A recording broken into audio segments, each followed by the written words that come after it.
Voilà le broyage de ce matin qui est utilisé en paillage pour des tomates.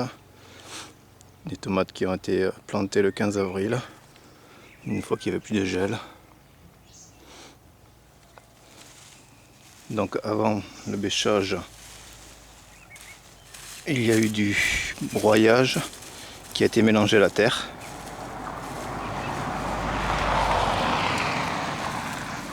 Puis après plantation des tomates, je mets du broyage pour faire du paillage, ce qui maintient l'humidité, demande moins d'arrosage et nourrit la terre. Par exemple ici, si on bêche, on remarque que la terre est noire d'humus, donc de broyage décomposé.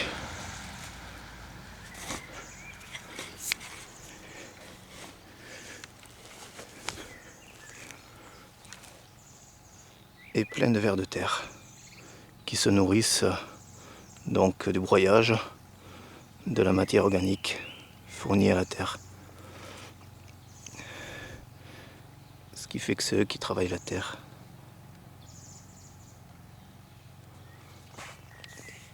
Transforment la matière, le broyage, le BRF, en humus qui par la suite est nourri par les plantes. Ça assouplit la terre, l'eau s'évacue bien, elle respire. Donc voilà. Et tout ça va pourrir pendant tout cet été et sera remélangé à l'automne. Voilà. Voilà de beaux fraisiers, 100% bio.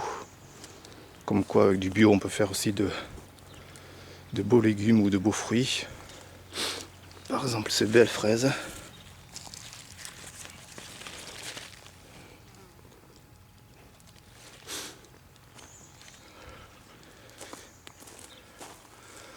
Des fraisiers qui ont été plantés ceux-là cette année, qui donnent énormément de fruits, qui sont super beaux. Avec des beaux fruits, par exemple, comme celui-là, qui est une très belle fraise.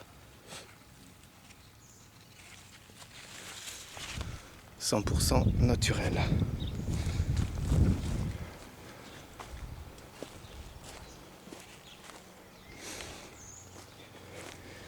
Et évidemment, avec une meilleure saveur.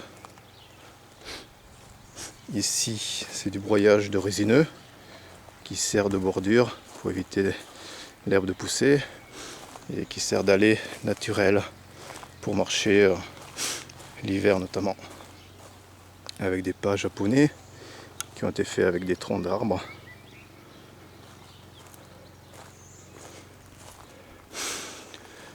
Donc voilà, il suffit que les tomates poussent tout cet été et donnent de jolis fruits. Sans corvée de désherbage, puisque le paillage va empêcher l'herbe de pousser, les mauvaises herbes, et maintiendra l'humidité tout cet été avec très peu d'arrosage. Voilà.